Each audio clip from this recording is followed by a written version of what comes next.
used to think that I just needed to be a more laid-back mom who hosted dinner parties and kept a perfect house and wasn't such a dang introvert.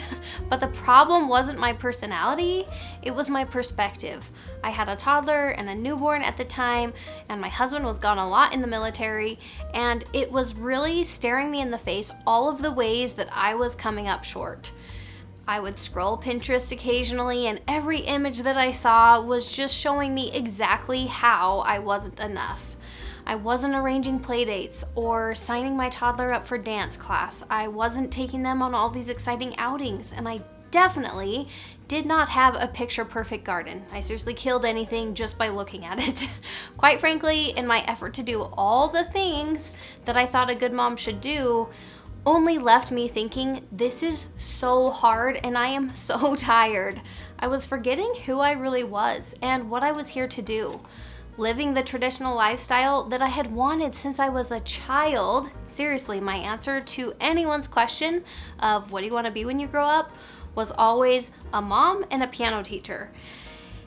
That lifestyle was taking way more out of me than it was giving back to me or my family. So today I'm going to tell you what traditional motherhood taught me about joy. I shifted out of that rut and found the path exactly right for me, which by the way is not the path that's exactly right for you. The beautiful thing that I get to do as a life coach is open women's eyes to see things in a new way, to empower them and give them the permission and the freedom to make the decisions that are actually best for them and their family and the Lord. I really value your time, so I will put timestamps in the description. I'm going to tell you right now, there is a pretty mind-blowing concept that I for sure want you to catch. It's at the end of the video, so try to catch that if you can. If you, like me, chose a life of traditional motherhood, it isn't always easy, and it doesn't always fill us with happiness.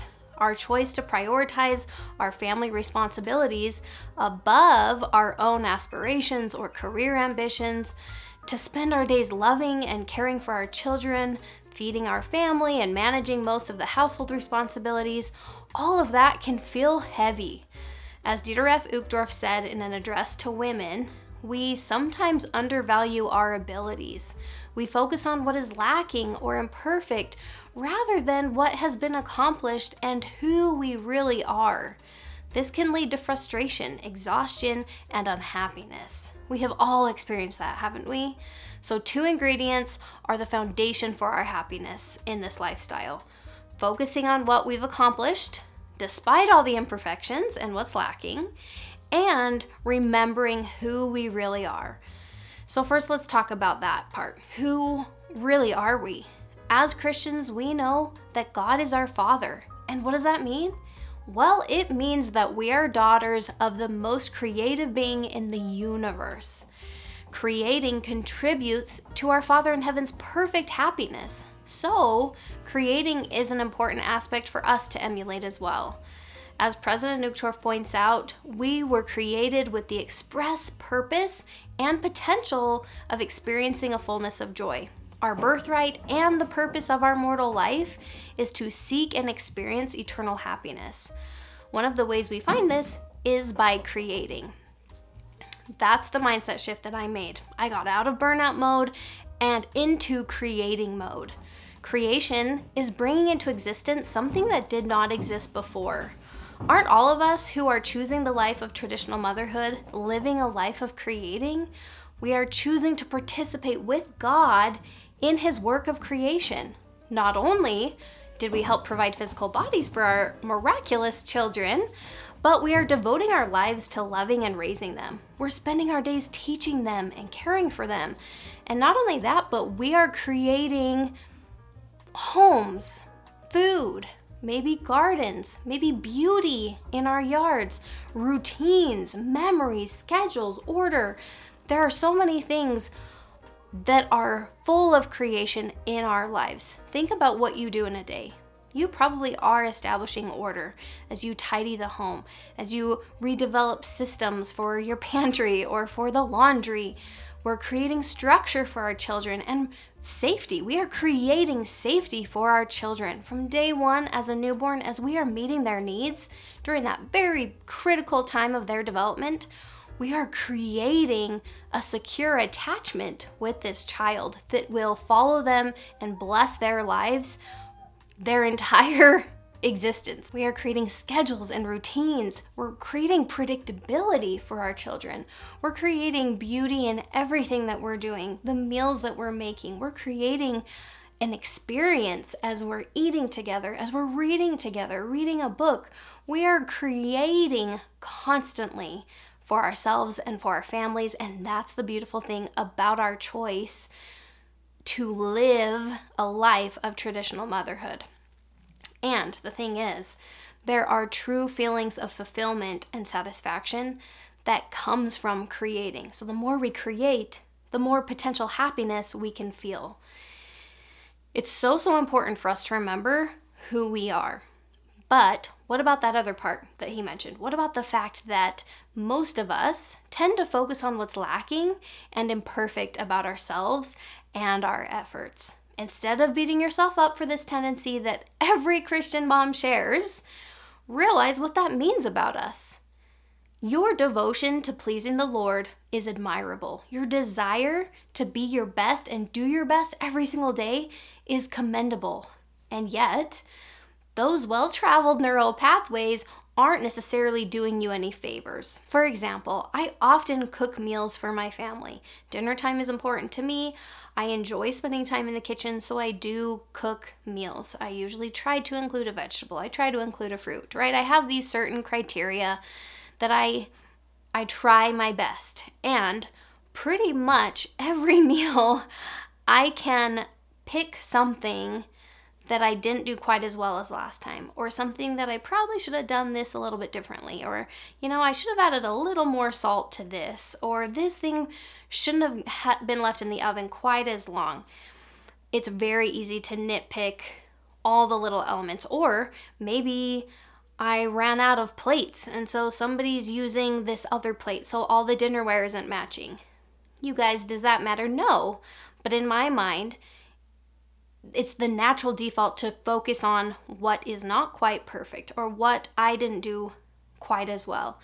And instead, it's retraining our brains to acknowledge what we did do. What did I just accomplish? Well, number one, I fed my family. It was totally edible. And more than that, people complimented the meal. Why can't I just focus on that? And that's the choice that we need to start making. We need to start getting in the habit of just choosing to focus on the good. We can still have those negative kind of, not even negative, but they seem kind of negative thoughts. They're going to pop up, and that's fine. And maybe we want to make notes on the recipe of what to do different next time. There's nothing wrong with that. It's only a problem if we aren't even acknowledging the good and honestly choosing to really focus on the good. So we want to embrace the act of creating. We want to be more creative, right? So what should that look like? Did you catch that word I just used? Should? There are no shoulds. There is simply who you are and the choices you are making. Remember the me almost a decade ago, tired, stretched thin, discounting what I was doing and focusing on all the things I wasn't doing? I wasn't that fun. I wasn't that super laid back mom who let my kids skip naps all the time, and I wasn't inviting all the other moms over for play dates, and I definitely was not that mom that could just stand on the sidewalk and be so energized standing around just chatting with neighbors. But do you know what I was? I was that mom that was super consistent with my kids. I had a very predictable rhythm for them, and they knew what to count on. I was that calm mom. I never yelled. I never freaked out at my kids. We kept things very mellow and stable. I was that mom who enjoyed cooking meals for my family. I was that mom who helped take care of our pets and our animals so that my kids could enjoy that experience. The list could go on and on about all the things I was doing, the person I was, and that recognition that nobody's gonna be all the things, right? So don't try to be someone you're not. Don't compare your efforts to other moms. And especially, do not add anything to your already overflowing to-do list. Simply allow and enjoy the creation that naturally takes place in your day-to-day life. As women, we are creators.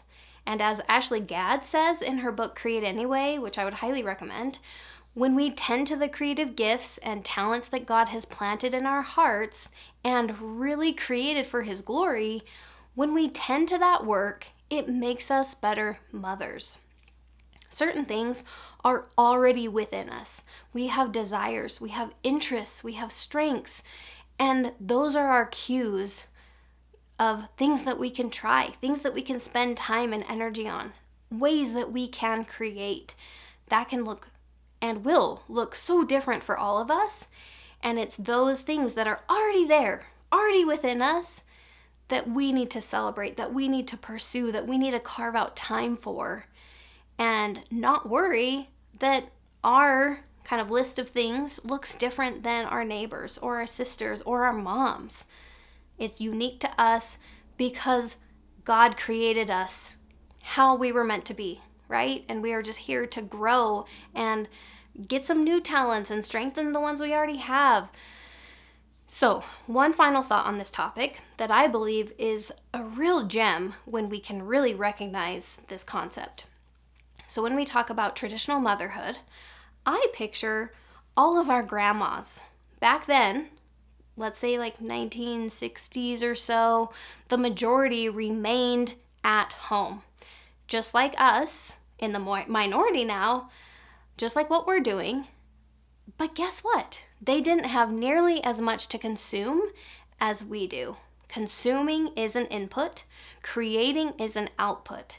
We consume a lot of things. Food, through eating, stuff, by purchasing, information, other people's ideas.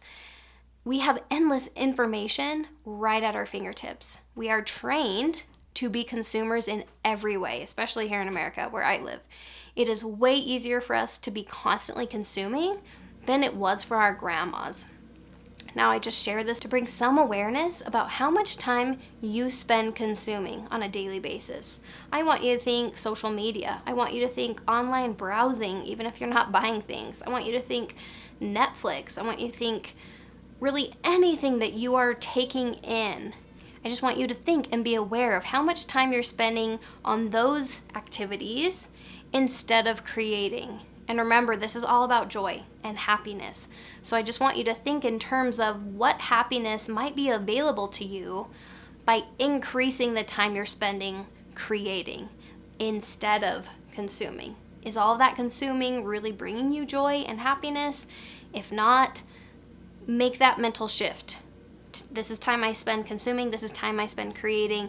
This stuff really fills me up, right? Maybe you're super into photography and it's just fun taking pictures or videos. Maybe you want to take a pottery class. It's something you've always wanted to do, and so why not now, right? Be creating this pottery. Maybe you are not artsy at all. Maybe you feel like there's not a creative bone in your body. Think about it in terms of this. So you're getting to work creating the traditional motherhood lifestyle that you actually want, right? You're going against the grain. You're no longer living a life that someone else has prescribed to you. Instead, you are creating a life that's actually you creating a life instead of consuming a life that's been laid out for you. You're creating daily routines that are meaningful to you instead of consuming what other people are telling you is important. So if you take nothing else from this video, you're thinking, I'm not creative, I can't make anything look beautiful, I just don't even have any interest to be in the kitchen, whatever the thing is, realize that the conscious creation of your own life will be your greatest joy and accomplishment. You can make deliberate and intentional choices for your unique life and situation that feels good to you and suits the gifts that God has given you. I want to end with President Uchtdorf. As you take the normal opportunities of your daily life and create something of beauty and helpfulness, you improve not only the world around you, but also the world within you. There are slots in my 6-week coaching program. Go ahead and sign up for that, or if you want to start off with a free coaching call, I will put that link in the description. You mamas are amazing. Keep it up, and I'll see you soon.